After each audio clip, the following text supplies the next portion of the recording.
जय हिंद दोस्तों। मैं अंकित कुमार अपने अजय गुरुकुल में आप सभी का हार्दिक स्वागत करता हूं। आशा करता हूं आप सभी लोग बहुत ही अच्छे होंगे। आज हम लोग जीके जीएस के 21वें प्रैक्टिस सेट में बहुत ही महत्वपूर्ण प्रश्नों को लेकर आए हैं, जो कि ऑल कॉम्पिटिटिव एग्जाम के लिए बहुत ही महत्वपूर्ण है। तो दोस्तों, प्रतिदिन सुबह 9 बजे जुड़ना ना भूलें। और यदि आप सभी लोगों को हमारे क्लास का कंटेंट अच्छा लगे तो हमारे वीडियो को लाइक और चैनल को सब्सक्राइब करना ना भूलें। दोस्तों, हमारी इस क्लास की पीडीएफ आप सभी लोगों को हमारे टेलीग्राम चैनल अजय गुरुकुल पर प्रोवाइड हो जाएगी, जो कि हमारे टेलीग्राम चैनल का जो है लिंक डिस्क्रिप्शन बॉक्स में दिया हुआ है। दोस्तों, आज की क्लास की शुरुआत आज के मोटिवेशन कोट के साथ करते हैं। आज का मोटिवेशन कोट हमारा कह रहा है, ना पूछ कि मेरी मंजिल कहाँ है, ना पूछ कि मेरी मंजिल कहाँ है, अभी तो सफ़र का इरादा किया है। न हारूंगा हौसला चाहे कुछ भी हो जाए, ये मैंने किसी और से नहीं खुद से वादा किया है। न हारूंगा हौसला चाहे कुछ भी हो जाए, ये मैंने किसी और से नहीं खुद से वादा किया है। तो दोस्तों, इसी के साथ में हम क्लास का शुभारंभ करते हैं। देखते हैं पहला प्रश्न क्या है। पहला प्रश्न हमारा दिया गया हुआ कर, support of the maximum MP is required to introduce a motion of confidence against the council of ministers in the Indian parliament. कह रहा, भारतीय संसद के मंत्रिमंडल के विरुद्ध अविश्वास प्रस्ताव करने के लिए न्यूनतम सांसदों की समर्थन की आवश्यकता होती है। तो दोस्तों, कितनी होती है? 100 होती है, या 25 होती है, या 75 होती है, या 50 होती है? तो दोस्तों, इसका राइट आंसर हो जाएगा डी, जो है 50 इज द राइट आंसर हो जाएगा। पढ़ते हैं दोस्तों अगले प्रश्न की ओर। अगला प्रश्न हमारा दिया गया हुआ है, कह रहा है कि where is the Greenland located. कह रहा है, ग्रीनलैंड कहाँ स्थित है? ऑप्शन ए में दिया हुआ कह रहा है कि दक्षिण प्रशांत में महासागर में, हिंद महासागर में, या करेबियन सागर में, या उत्तरी अटलांटिक महासागर में। दोस्तों, इसका राइट आंसर हो जाएगा हमारा डी, उत्तरी अटलांटिक महासागर में, जो कि हमारा ग्रीनलैंड स्थित है। कहाँ स्थित है? उत्तरी अटलांटिक महासागर में। ये जो है उत्तरी अमेरिका, उत्तर अमेरिका, अमेरिका और यूरोप के मध्य में स्थित है उत्तरी अटलांटिक। तो दोस्तों, इसका राइट आंसर ग्रीनलैंड स्थित है, इसका राइट आंसर हो जाएगा हमारा डी। दोस्तों, ये हमारा सबसे बड़ा द्वीप कौन सा, सबसे बड़ा द्वीप पूछ लेता है कौन सा है, तो दोस्तों इसका राइट आंसर हो जाएगा ग्रीनलैंड। हमारा विश्व का सबसे बड़ा द्वीप कौन सा है हमारा? ये हमारा ग्रीनलैंड है। कौन सा है? ग्रीनलैंड जो हमारा है विश्व का सबसे बड़ा जो द्वीप ग्रीनलैंड, ये कहाँ स्थित है? उत्तरी अटलांटिक में स्थित है। बढ़ते दोस्तों अगले प्रश्न की ओर। अगला प्रश्न हमारा दिया गया, अगर निम्नलिखित में से कौन सा दुनिया में सबसे ज़्यादा ऊंचाई वाला झरना है? Which among the following of highest waterfall in the world. कर विश्व का जो सबसे ऊंचा झरना कौन सा है? ऑप्शन ए में दिया हुआ है, कर मोटरा चीकू, या दुगेला, या मोगे, या एंजिल। तो दोस्तों, इसका राइट आंसर हो जाएगा हमारा डी, एंजिल वाटरफॉल जो है ये हमारा सब विश्व का सबसे ऊंचा जो है वाटरफॉल है। ये कहाँ स्थित है? ये वेनेजुला में स्थित है। कहाँ स्थित है? वेनेजुला में स्थित है। कौन सी नदी पर? ये कैरोनी नदी जो है, कैरोनी नदी पर ये एंजल वाटरफॉल स्थित है। तो दोस्तों, इसका राइट आंसर हो जाएगा हमारा डी, कहाँ स्थित है? वेनेजुला में। दोस्तों, बढ़ते हैं अगले प्रश्न की ओर। अगला प्रश्न देखते हैं हमारा क्या है।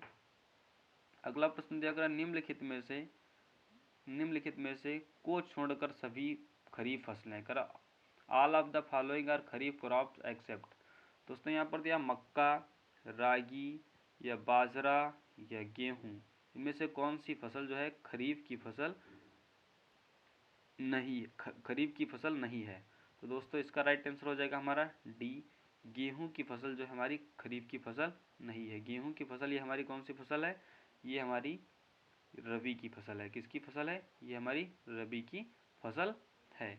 दोस्तों, यहाँ पर हो गया मक्का, हो गया मक्का, रागी, बाजरा, ये सब फसलें हमारी कौन सी हो जाएंगी? ये सब हमारी खरीफ की फसलें हो जाती हैं। और इसी में आ जाता है धान की फसल। कौन सी?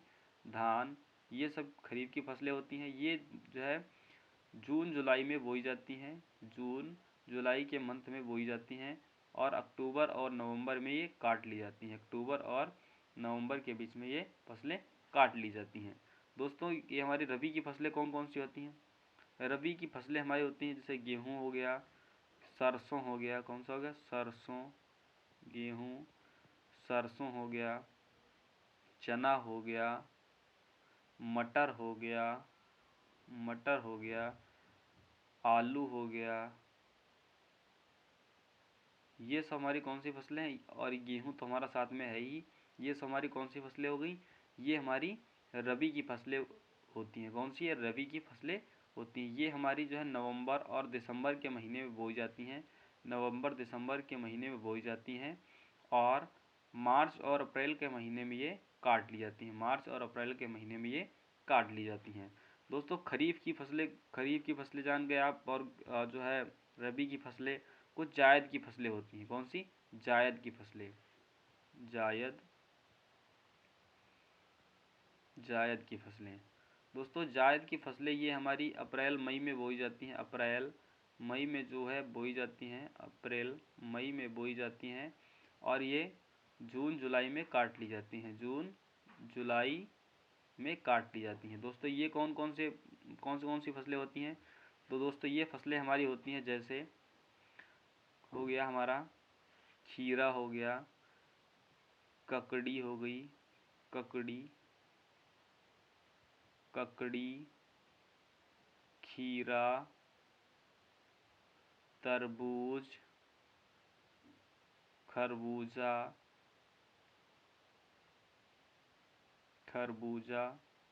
ये सब हमारे किस चीज़ की? ये हमारे सब जायद की फसलें होती हैं। ये सब हमारी कौन सी? जायद की फसलें होती हैं।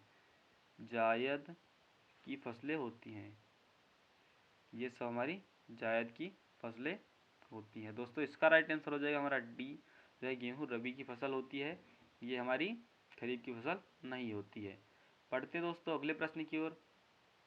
अगला प्रश्न दिया कर रहा है कि in which year the Mohammad Ghori loss to Prithviraj third. कर रहा है मोहम्मद गौरी किस वर्ष पृथ्वीराज से पराजित हुआ? तो दोस्तों इसका राइट आंसर हो जाएगा, दिया हमारा ऑप्शन 1471 या 1191 या 1391 या 1061। तो दोस्तों इसका राइट आंसर हो जाएगा हमारा बी, तराइन के प्रथम युद्ध में। किसके? तराइन के प्रथम युद्ध में जो है मोहम्मद गौरी को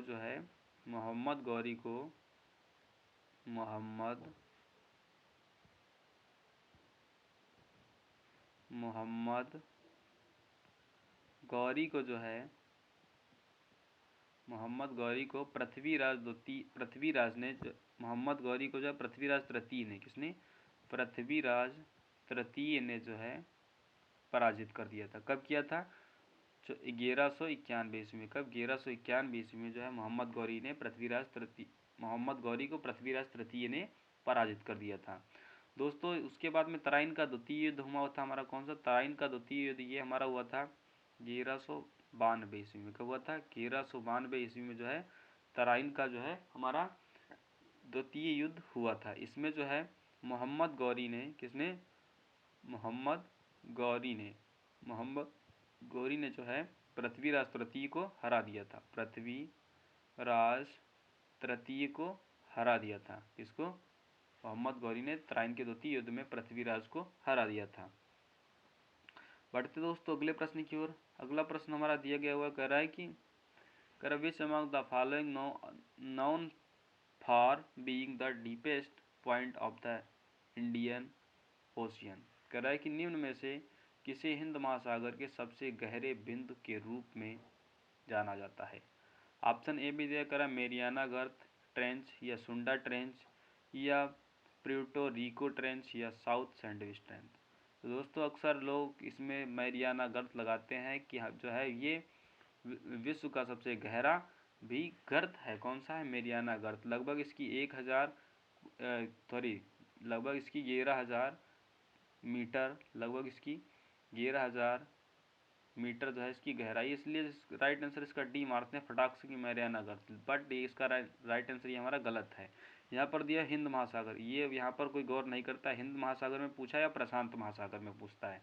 तो दोस्तों यदि हिंद महासागर में पूछता है कि हिंद महासागर में सबसे गहरा बिंदु कौन सा है, तो दोस्तों उसका राइट आंसर हो जाएगा बी, सुंडा ट्रेंच। यानी सुंडा गर्त जो है हिंद महासागर का सर्वाधिक गहरा बिंदु है। ये इसकी जो है गहराई 7,000 से कुछ अधिक मीटर इसकी गहराई है। कितनी है? लगभग 8,000 के आसपास इसकी गहराई है। दोस्तों यहाँ पर मेरियाना गर्त ये हमारा कहाँ स्थित है?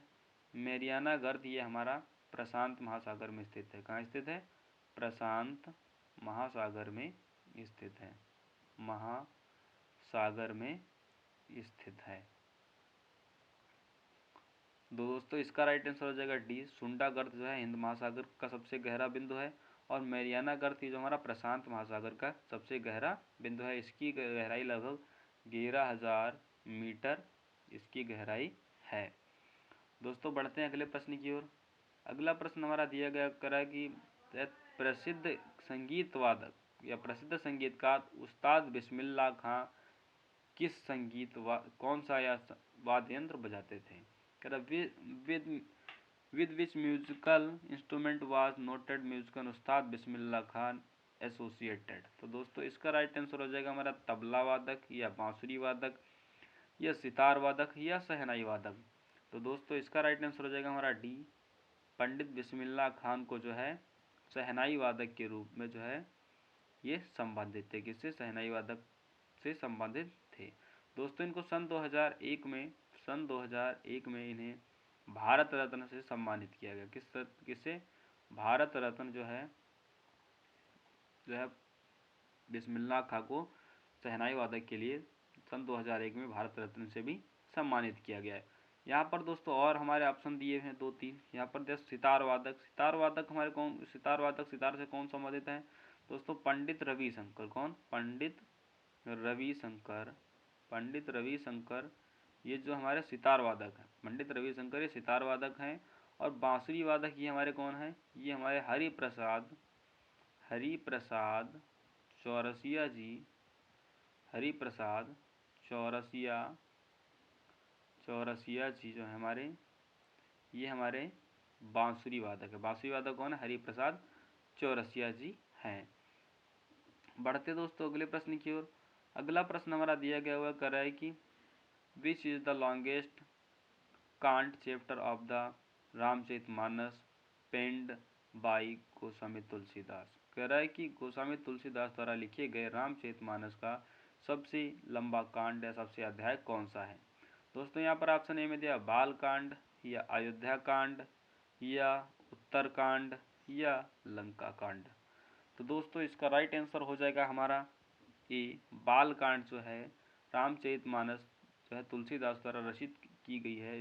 इसका सबसे बड़ा कांड हमारा कौन सा है? बाल कांड। बाल कांड में हमारे कुल 361 दोहे हैं। कितने? 361 दोहे किसमें है? ये हमारे बाल कांड में कुल 361 दोहे हैं। दोस्तों यहाँ पर दिया है अयोध्या कांड। अयोध्या कांड में हमारे इसमें जो है 326 दोहे हैं। कितने हैं? 326 दोहे ये हमारे अयोध्या कांड में है। और यहाँ पर दिया उत्तर कांड। उत्तर कांड में हमारे केवल मात्र 46 दोहे हैं। कितने हैं? 46 दोहे हैं।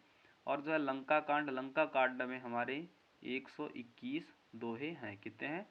121 दोहे हैं। तो दोस्तों इसका राइट आंसर हो जाएगा हमारा ए। सबसे जो है बड़ा कांड कौन सा है? सबसे बड़ा कांड हमारा बाल कांड है और सबसे छोटा कांड ये हमारा हो जाएगा उत्तर कांड। इसमें केवल 46 ही दोहे हैं। दोस्तों बाल कांड में 361 दोहे हैं और जो है अयोध्या कांड में 326 और उत्तर कांड में 46 और लंका कांड में 121 दोहे हैं।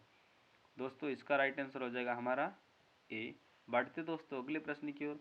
अगला प्रश्न हमारा दिया गया हुआ कह रहा है कि भारत के संविधान की प्रस्तावना में कितने प्रकार के न्याय, स्वतंत्रता, समानता एवं भ्रातृत्व का उसी क्रम में उल्लेख कीजिए। कितने प्रकार की न्याय है और कितने प्रकार की स्वतंत्रता है और कितने प्रकार की समानता एवं भ्रातृत्व कितने प्रकार का है? दोस्तों यहाँ पर हमारे संविधान में कह रहा न्याय, हमारे संविधान में जो है कितने प्रकार का न्याय है? हमारे संविधान में 3 प्रकार का न्याय है। कौन कौन सा है?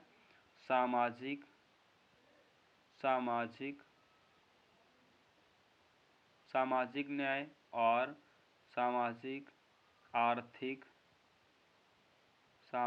आर्थिक और राजनैतिक। सामाजिक, आर्थिक और राजनीतिक न्याय, ये 3 प्रकार का न्याय है। तो दोस्तों यहाँ पर 3 ऑप्शन में फर्स्ट किस में दिया है, ऑप्शन हमारा ए में दिया है, 3 प्रकार का न्याय है। दोस्तों इसके बाद में हमें स्वतंत्रता दी गई है। उसके बाद में हमारा राइट आंसर तो हमारा ऐसे ही पता चल गया कि कौन सा है, राइट आंसर ए हो गया कि 3 प्रकार की हमारी 3 प्रकार का न्याय है। लेकिन बट इसके बारे में जानकारी और भी अध्ययन कर लेते हैं इसके बारे में। यहाँ पर दिया गया हुआ कह रहा है स्वतंत्रता। दोस्तों 5 प्रकार की स्वतंत्रता की कौन कौन सी 5 प्रकार की स्वतंत्रता हमारी है, विचार, अभिव्यक्ति,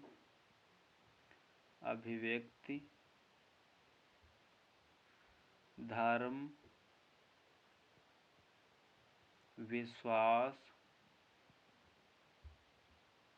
और उपासना। ये जो है 5 प्रकार की स्वतंत्रता। कितने प्रकार की, 5 प्रकार की हमारी स्वतंत्रता है। विचार, अभिव्यक्ति, धर्म, विश्वास और उपासना की स्वतंत्रता है। उसके बाद में हमारा दिया गया समानता। समानता कितने प्रकार की है, अवसर और प्रतिष्ठा, अवसर और प्रतिष्ठा की जो है समानता है। ये हमारा ये कितने प्रकार का होगा, प्रतिष्ठा समानता है 2 प्रकार की, अवसर और प्रतिष्ठा की समानता है, और जो है 1 प्रकार का भ्रातृत्व दिया गया हुआ है। इसका राइट आंसर दोस्तों हमारा ए हो जाएगा। बढ़ते दोस्तों अगले प्रश्न की ओर। अगला प्रश्न हमारा दिया गया हुआ कह रहा है कि बुद्ध ने अपने जीवन की अंतिम वर्षा ऋतु कहाँ बिताई। तो दोस्तों यहाँ पर दिया हुआ ऑप्शन में श्रावस्ती में, या वैशाली में, या कुशीनगर में, या सारनाथ में। तो दोस्तों यहाँ पर इसका राइट आंसर हो जाएगा हमारा, देखते हैं आप बताइए कमेंट करके, 1 2 3 4 कौन सा राइट आंसर है। राइट आंसर इसका हो जाएगा हमारा बी, वैशाली में जो है बुद्ध ने अपनी अंतिम वर्षा ऋतु बिताई थी। बट लोग इसका आंसर लगाएंगे कौन सा, सी, कुशीनगर में भगवान बुद्ध अपने जो है जीवन का अंतिम सांस जो है कहाँ ली, कुशीनगर में। तो लोगों के समझ में आता है कि कुशीनगर में भगवान बुद्ध ने जो है उनका परिनिर्वाण हुआ था। तो दोस्तों इसका राइट आंसर हमारा लग रहा है कि कुशीनगर ही होगा, बट इसका आंसर कुशीनगर नहीं होगा। इसका राइट आंसर हो जाएगा वैशाली में भगवान बुद्ध ने अपनी वर्षा ऋतु बिताई थी। यहाँ पर 4 जो है स्थान दिए हैं भगवान बुद्ध से बहुत ही महत्वपूर्ण है। दोस्तों जो है भगवान बुद्ध ने श्रावस्ती में सर्वाधिक उपदेश दिए। सर्वाधिक उपदेश कहाँ दिए, सर्वाधिक उपदेश कहाँ दिए, सर्वाधिक उपदेश दोस्तों श्रावस्ती में दिए हैं। और जो है वैशाली में भगवान बुद्ध ने अपनी जीवन की जो है अंतिम वर्षा ऋतु वैशाली में बिताई है। और यहाँ कुशीनगर में भगवान बुद्ध ने जो है मोक्ष की प्राप्ति यानी परिनिर्वाण जो है, या मृत्यु जो है भगवान बुद्ध की परिनिर्वाण ये जो हमारा कब हुआ था, ये हमारा हुआ था परिनिर्वाण हमारा हुआ था ये 483 ईसा पूर्व में। भगवान बुद्ध का परिनिर्वाण 483 ईसा पूर्व में हुआ था। 483 ईसा पूर्व में भगवान बुद्ध को परिनिर्वाण हुआ था। और उसके बाद में हमारी जो बहुत ही महत्वपूर्ण घटना दी गई है सारनाथ में जो है भगवान बुद्ध ने अपना पहला उपदेश कहाँ दिया था, सारनाथ में भगवान बुद्ध ने अपना पहला उपदेश कहाँ दिया था, पहला उपदेश जो है सारनाथ में भगवान बुद्ध ने दिया था। दोस्तों जो है एक जो है बहुत ही महत्वपूर्ण घटना रह गई हमारी, कौन सी, भगवान बुद्ध को ज्ञान की प्राप्ति कहाँ हुई थी। दोस्तों भगवान बुद्ध को ज्ञान की प्राप्ति हमारी कहाँ हुई थी, बोध गया बिहार में भगवान बुद्ध को ज्ञान की प्राप्ति हुई थी। दोस्तों बोध गया बिहार में जो है निरंजना नदी के तट पर, किस निरंजना नदी थी और जो है बोधि नामक वृक्ष पीपल वृक्ष के नीचे भगवान बुद्ध को ज्ञान की प्राप्ति हुई थी। दोस्तों भगवान बुद्ध का जन्म 563 ईसा पूर्व में, कब, 563 ईसा पूर्व में लुम्बिनी में हुआ था। कब हुआ था, 563 ईसा पूर्व में लुम्बिनी में हुआ था। और जो है लुम्बिनी वर्तमान समय में नेपाल में स्थित है। कहाँ स्थित है, नेपाल में स्थित है। और दोस्तों भगवान बुद्ध जब का जन्म हुआ था उसमें प्रतीक चिन्ह कौन था? उस समय प्रतीक चिन्ह हमारा कमल था। कौन सा? प्रतीक चिन्ह कमल था। दोस्तों इसका राइट आंसर हो जाएगा हमारा बी, वैशाली में जो है भगवान बुद्ध ने अपने जीवन की अंतिम वर्षा ऋतु बिताई थी। बढ़ते हैं अगले प्रश्न की ओर। अगला प्रश्न हमारा दिया गया हुआ है, कह रहा है कि निम्नलिखित में से किस गुप्त शासक ने सर्वप्रथम सिक्के जारी किए? तो दोस्तों इसका राइट आंसर हमारा दिया है चंद्रगुप्त मौर्य ने, चंद्रगुप्त प्रथम ने, या घटोत्कच ने, या समुद्रगुप्त ने, या श्रीगुप्त ने। दोस्तों इसका राइट आंसर हो जाएगा हमारा चंद्रगुप्त प्रथम ने जो है गुप्त शासक के सर्वप्रथम सिक्के चलवाए थे। किसने चलवाए थे? चंद्रगुप्त ने। दोस्तों यहाँ पर ऑप्शन में दिया समुद्रगुप्त। समुद्रगुप्त का और कौन सा नाम है? समुद्रगुप्त का और एक नाम है हमारा भारत का नेपोलियन। कौन सा? भारत का नेपोलियन। भारत का नेपोलियन। नेपोलियन के नाम से किसको जानते हैं? ये हमारा जानते हैं समुद्रगुप्त को भारत का नेपोलियन के नाम से जानते हैं। दोस्तों समुद्रगुप्त जो भारत का नेपोलियन के नाम से जानते हैं, यहाँ पर दिया श्रीगुप्त। श्रीगुप्त दिया हुआ, कौन सा दिया हुआ है? श्रीगुप्त। श्रीगुप्त ने जो है गुप्त वंश की स्थापना किसने की थी? गुप्त वंश की स्थापना जो है श्रीगुप्त ने की थी। किसने की थी? श्रीगुप्त ने की थी। दोस्तों इसका राइट आंसर हो जाएगा हमारा ए। पढ़ते हैं अगले प्रश्न की ओर। अगला प्रश्न देखते हैं हमारा क्या है। अगला प्रश्न दिया हुआ कह रहा है कि ब्रिटिश ईस्ट इंडिया कंपनी ने बम्बई किससे लिया था? बम्बई किससे लिया था? ऑप्शन ए में दिया डचों से, या फ्रांसीसियों से, या डेनिशों से, या पुर्तगालियों से। तो दोस्तों इसका राइट आंसर हो जाएगा हमारा D, British east India company ने बम्बई जो है पुर्तगालियों से लिया था। दोस्तों जो है चार्ल्स द्वितीय का विवाह चार्ल्स द्वितीय का विवाह जो है 1661 ईस्वी में 1661 ईस्वी में चार्ल्स द्वितीय का विवाह 1961 ईस्वी में रानी जो कैथरीन से हुआ था। किससे? कैथरीन नामक महिला से इनका विवाह हुआ था। किस नाम से? कैथरीन नामक महिला से विवाह हुआ था। दोस्तों जो है कैथरीन को जो है चार्ल्स द्वितीय को इसको जो है मुंबई दहेज में मिली थी। किसमें? बम्बई जो है ये दहेज में मिली थी। इसने 10 पाउंड वार्षिक किराए पर जो है मुंबई इसने जो है किसको दे दी थी? ये पुर्तगालियों को दे दी थी। कब दे दी थी? दोस्तों ये 1600 यहाँ पर लिखे दे रहे 1668 ईस्वी में जो है चार्ल्स द्वितीय ने ईस्ट इंडिया कंपनी या पूरी मुंबई को जो है पुर्तगालियों को 1661 ईस्वी में 10 पाउंड किराए पर दे दिया था। दोस्तों कभी कभी एग्जाम में पूछ लेता है कि जो है बम्बई किसको दहेज में मिली थी? दोस्तों बम्बई जो है चार्ल्स द्वितीय को बम्बई दहेज में मिली थी। इसका राइट आंसर हो जाएगा हमारा डी। बढ़ते हैं अगले प्रश्न की ओर। अगला प्रश्न हमारा दिया गया, किस घटना के कारण गांधी जी ने असहयोग आंदोलन नॉन कॉरपोरेशन मूवमेंट वापस ले लिया था? तो दोस्तों यहाँ पर दिया काकोरी कांड, या चौरी चौरा घटना, या जलियांवाला बाग हत्याकांड, या मुजफ्फर कांड। तो दोस्तों इसका राइट आंसर हो जाएगा हमारा बी, चौरी चौरा कांड के बाद में जो है गांधी जी ने असहयोग आंदोलन स्थगित कर दिया। दोस्तों चौरी चौरा कांड ये हमारा कब हुआ था? ये हमारा 4 फरवरी 1922 ईस्वी को चौरी चौरा घटना घटित हुई थी, जो कि वर्तमान समय गोरखपुर उत्तर प्रदेश में है। कहाँ स्थित है? गोरखपुर उत्तर प्रदेश में है। दोस्तों इस चौरी चौरा घटना में अंग्रेज़ों की जो है चौकी को पूरा जला दिया गया था। इस कांड में जो है इसीलिए जब महात्मा गांधी ने असहयोग आंदोलन अपना वापस ले लिया था। दोस्तों यहाँ पर दिया हुआ है जलियांवाला बाग हत्याकांड। जलियांवाला बाग हत्याकांड ये हमारा कब हुआ था? ये हमारा हुआ था 13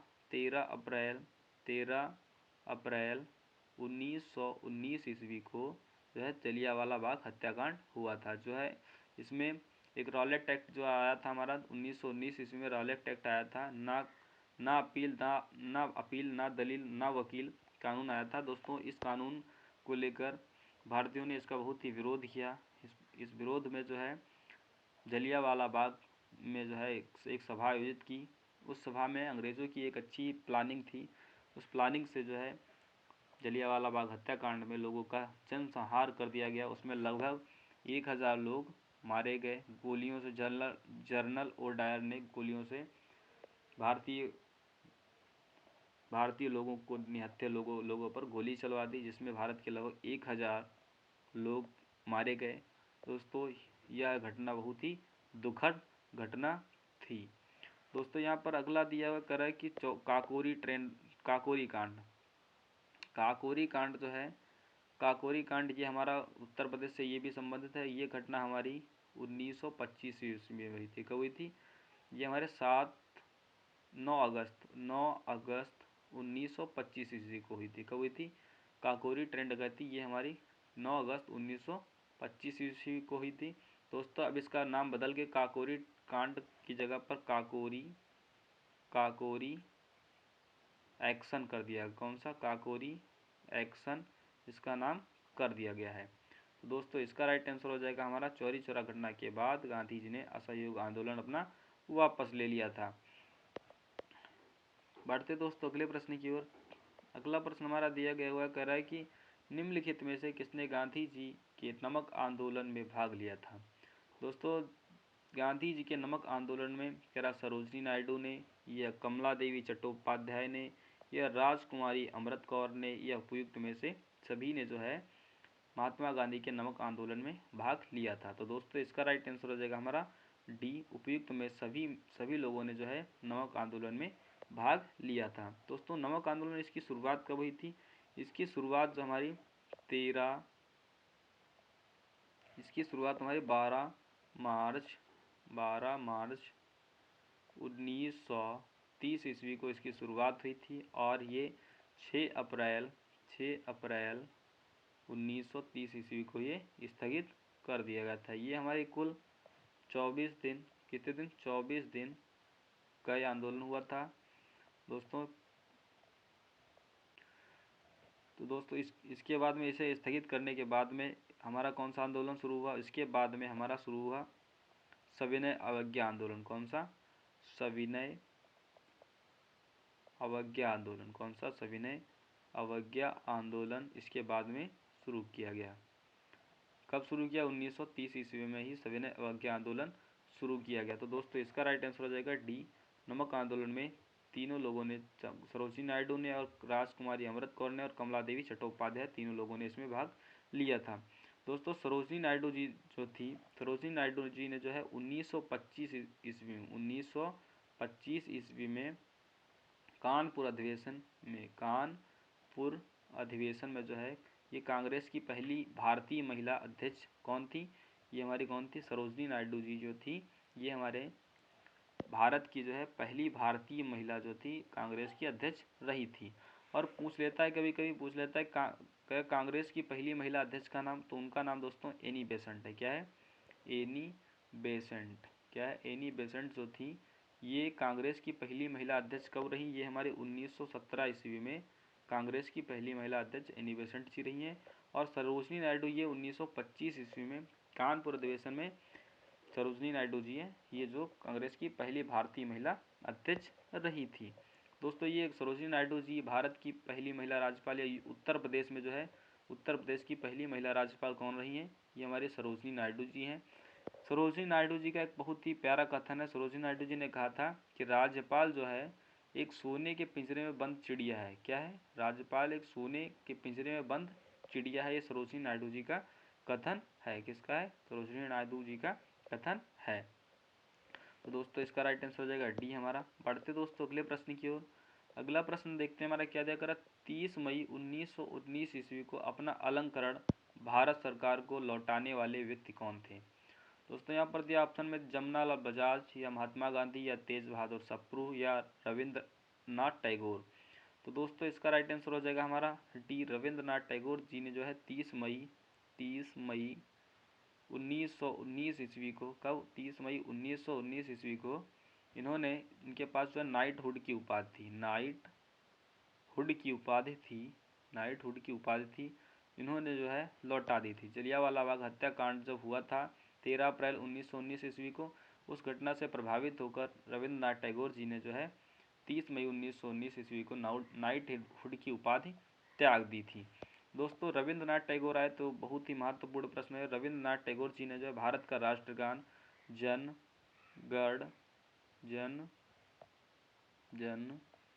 गण मन जो है ये किसने लिखा? ये हमारा जन गण मन जो है ये हमारा रविंद्रनाथ टैगोर जी ने लिखा था। किसने लिखा? रविंद्रनाथ टैगोर जी ने लिखा था। इसको गाने की अवधि हमारी 52 सेकंड है। कितनी है?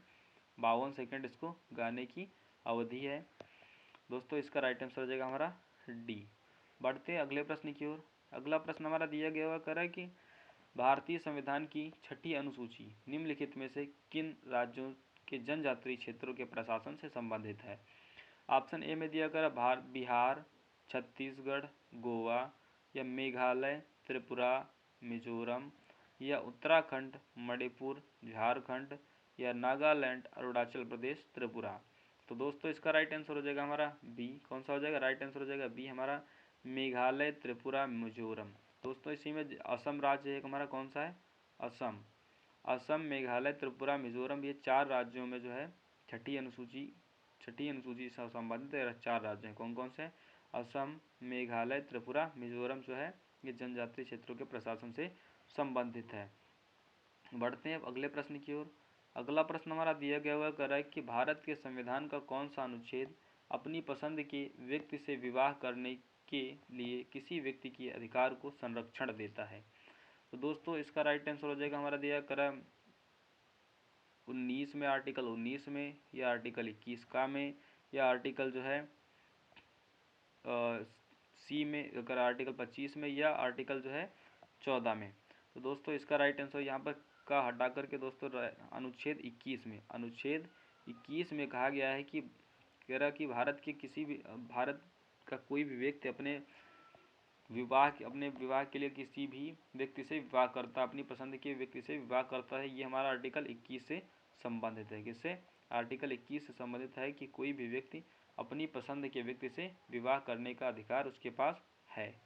ये हमारा 27 मार्च सन 2018 को घोषित किया गया था। एक शक्ति वाहिनी केस था। कौन सा? शक्ति वाहिनी केस में कहा गया था, शक्ति वाहिनी मामले में कहा गया था। शक्ति वाहिनी मामला जो था हमारा मामले में कहा गया था, ये हमारा 27 मार्च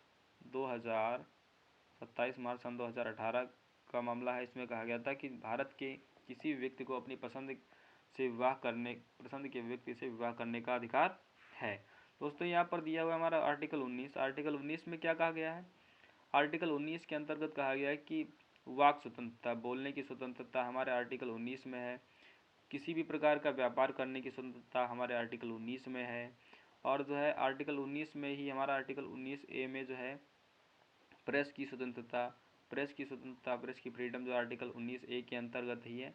तो दोस्तों आर्टिकल 19A में 19 में भी 6 प्रकार का जो है स्वतंत्रता 6 प्रकार की दी गई हुई है।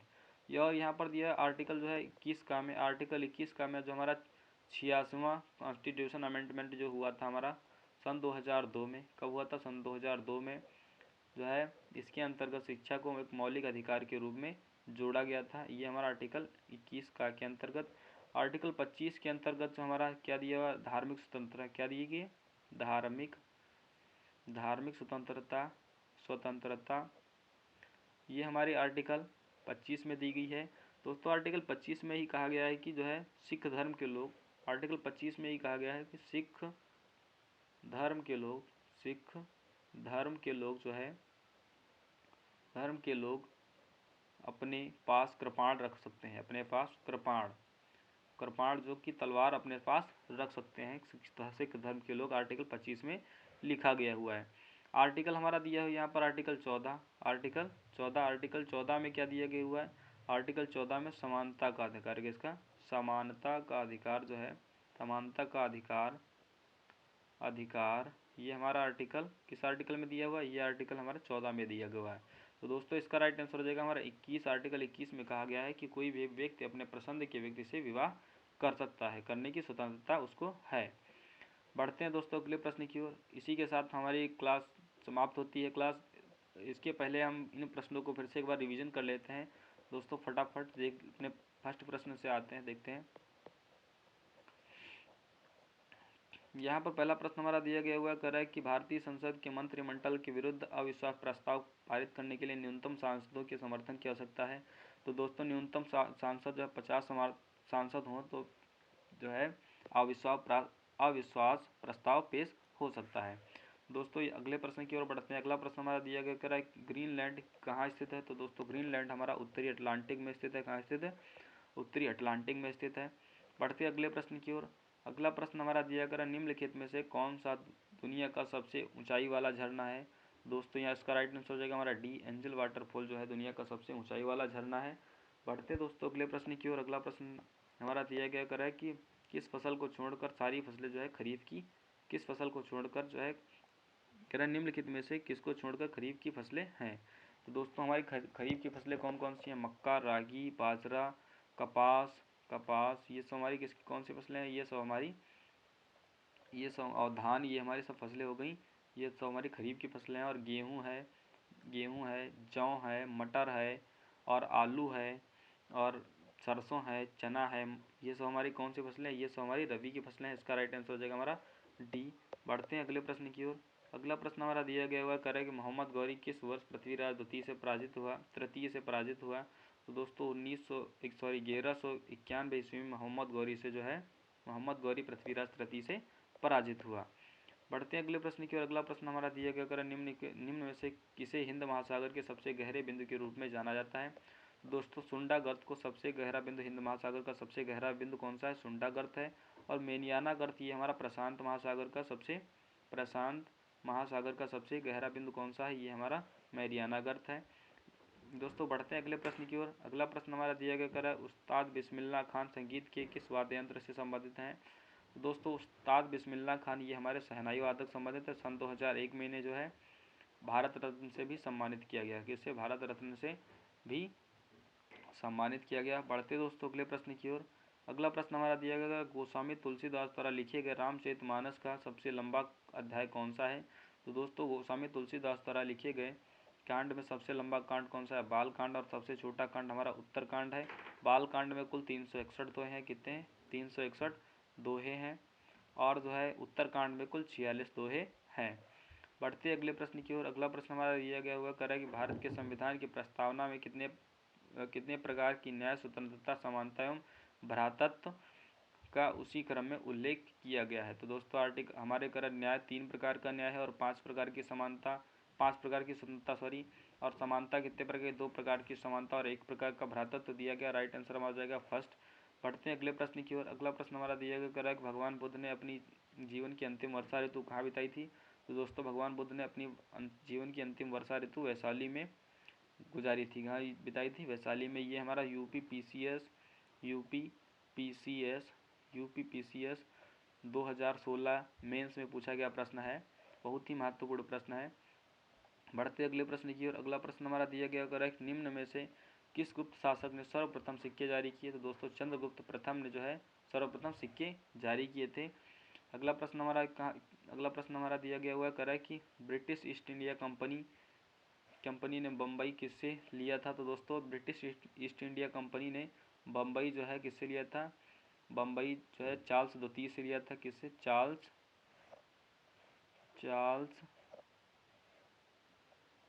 द्वितीय से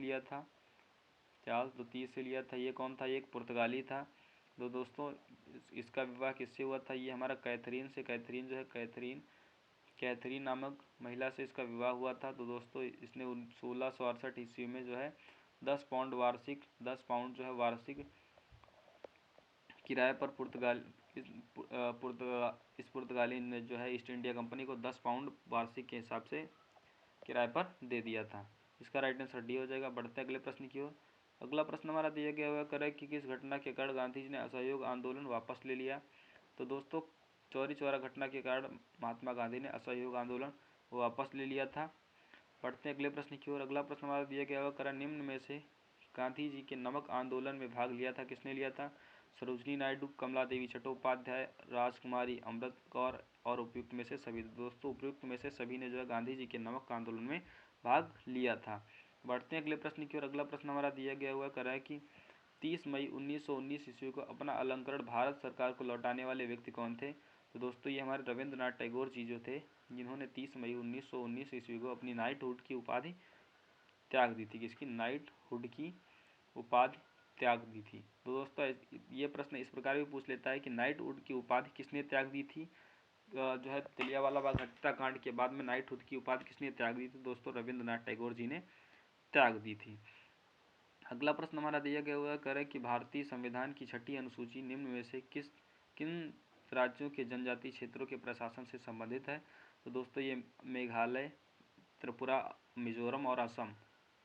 मेघालय, त्रिपुरा, मिजोरम और असम से संबंधित है। अगला प्रश्न हमारा दिया गया है, भारत के संविधान का कौन सा अनुच्छेद अपनी पसंद के व्यक्ति से विवाह करने के लिए जो है स्वतंत्रता से संरक्षण देता है? तो दोस्तों आर्टिकल हमारा 21 जो है, आर्टिकल 21 जो है अपने पसंद के व्यक्ति से विवाह करने का अधिकार देता है। इसी के साथ हमारा सेशन समाप्त होता है। दोस्तों आप सभी को ये क्लास कैसी लगी कमेंट बॉक्स में ज़रूर लिखें। और दोस्तों यदि आप सभी को हमारी क्लास पसंद आई हो तो वीडियो को लाइक और चैनल को सब्सक्राइब करना ना भूलें। और दोस्तों अपने दोस्तों को ज़्यादा से ज़्यादा शेयर करें। आज के लिए इतना ही, कल फिर मिलेंगे सुबह 9 बजे। जय हिंद।